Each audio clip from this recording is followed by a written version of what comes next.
Today I will talk about the Cold War. While no fighting ever actually occurred between the United States and the Soviet Union, it was one of the most intense periods in United States history, marked by constant threat of nuclear war between the two powers. The Cold War was an ideological battle of communism versus capitalism. The Cold War began during the end of World War II, while Nazi Germany was beginning to crumble. The Big Three, consisting of Stalin, Churchill, and Roosevelt, met at the Yalta Conference to discuss the division of Germany and the territorial concessions for the Soviets. Stalin promised to have free elections in Romania and Bulgaria and Poland, but later broke that promise. Stalin wanted friendly governments along the Soviet border. Truman handled the threat of communism with the containment doctrine. That is, knowing the Soviets' desire to expand, the only way to combat communism was to contain it where it already existed.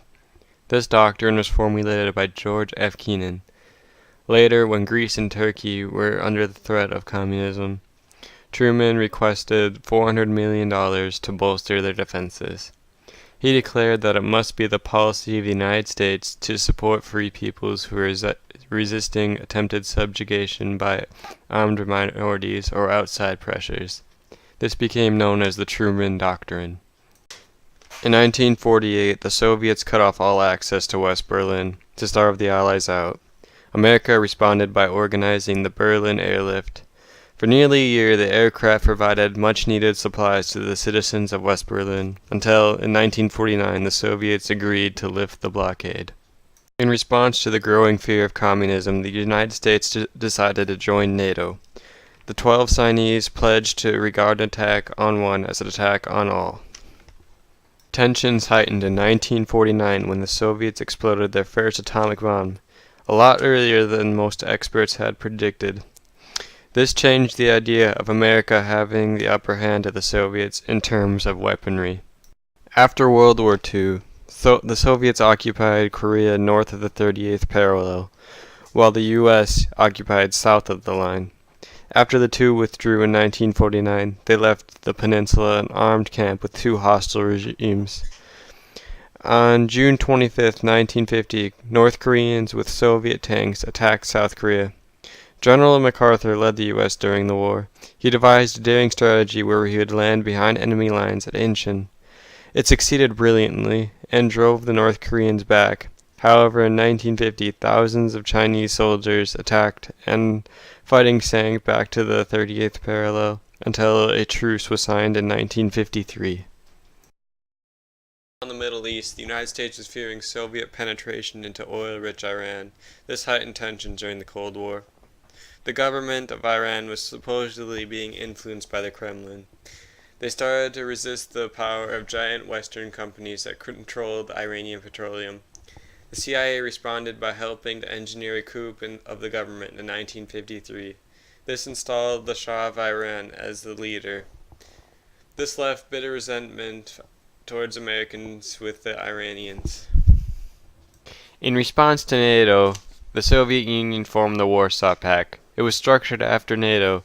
The Warsaw Pact was a collective defense treaty among 8 communist states of Central and Eastern Europe. It was in part a reaction to the integration of West Germany into NATO in 1955, but was primarily motivated by the Soviet desires to maintain military control over Eastern and Central Europe. Nikita Khrushchev agreed to meet with President Eisenhower. He arrived in New York in 1959 and appeared before the UN. He discussed a proposal of complete disarmament, and however, no clear means of achieving this were presented. The tour resulted in a meeting at Camp David. Khrushchev revealed that his ultimatum of evacuating Berlin would be extended indefinitely. The following Paris Summit conference did not have the same hopefulness. Both sides took a firm stance on the Berlin issue. Then on the eve of the conference, an American U-2 plane was shot down deep in the heart of Russia. After a while, President Eisenhower took responsibility for instance. However, the Paris tour had already collapsed. President Nasser of Egypt was seeking funds to build an immense dam in the upper Nile River for irrigation and power. America and Britain offered help initially, but then President Nasser started to lean towards the communist camp, and America withdrew from the offer. Nasser responded by nationalizing the Suez Canal. This put Western oil supply on thin ice. The French and British attacked in 1956, keeping the U.S. in the dark on the matter. They thought the U.S. would supply them with oil during the assault. However, the U.S. refused, and a UN police force was used to restore order. On October 4th, 1957, the Soviets launched the first satellite ever into space, named Sputnik 1, weighing only 184 pounds. 1 month later, they sent another satellite, Sputnik 2, into space, weighing 1,020 pounds. The U.S. responded very swiftly. They established NASA and directed billions to missile development. Finally, after many struggles, they put into orbit a 2.5-pound satellite. The Sputnik success also led to an educational reform in the United States. In 1956, Hungarians decided to rise up against Soviet rule. They felt betrayed, however, when the United States did not lend a hand. This revealed that America didn't want to use nuclear weapons in a minor crisis. The uprising was crushed quickly by Soviet tanks. Vietnamese leader Ho Chi Minh became communist while fighting for independence from France. The battle Dien Bien Phu halved Vietnam at the 17th parallel. The U.S. promised to fight communist North Vietnam. The corrupt right-wing government in Saigon was supported with American dollars. Agitators threatened to topple the pro-U.S. government. Kennedy then decided to send pro-military advisors. On August 2nd, Vietnamese boats allegedly fired at the U.S. ship Maddox. Congress responded with the Gulf of Tonkin Resolution, giving President Johnson permission to wage war against Vietnam. The conflict continued until 1975, despite huge anti-war protests. This conflict was regarded as the least successful in American history. The Bay of Pigs invasion brought Cuba and the Soviet Union closer together. In October of 1962, aerial photographs taken by American spy planes revealed the Soviets secretly installing nuclear missiles in Cuba. They wanted to blackmail the U.S. from backing down in Berlin. Kennedy ordered a naval quarantine of Cuba and demanded the removal of the missiles. Finally, after a week, Khrushchev agreed to pull missiles from Cuba, and the U.S. agreed to end the naval quarantine and remove some of the missiles it had from Turkey. The Berlin Wall was constructed in August 1961 to keep East Berliners inside. To the free world, it looked like a gigantic enclosure around a concentration camp. The wall stood and symbolized the division of capitalistic West and communist East. It stood for 3 decades. The two great communist powers were disagreeing bitterly over interpretations of Marxism. Nixon wanted to use the conflict to the U.S. advantage. In February 1972, Nixon visited China. He agreed to normalize the two nations' relationship. Nixon then decided to visit Moscow in 1972. The Soviets were hungry for American food and were nervous about an American-backed rivalry with China. This ushered in a period of détente, or relaxed tensions.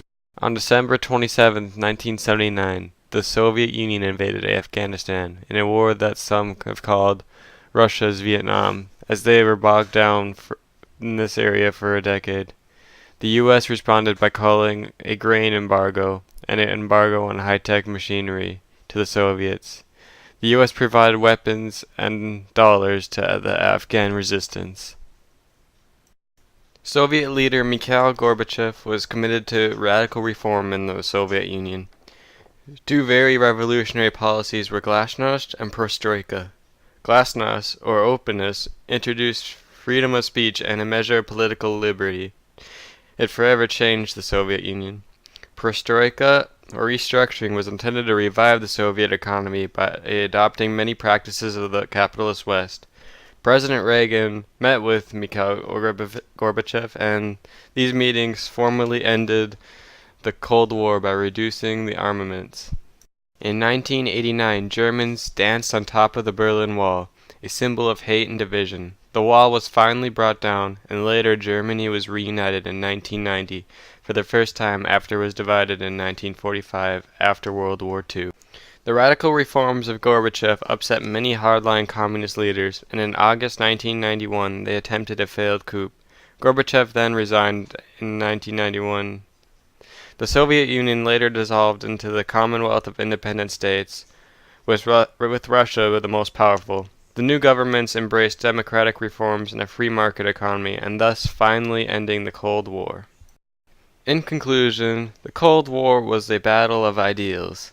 No fighting ever actually happened, but the most intense moments in U.S. history occurred during these 4 decades. Brr, that was a Cold War.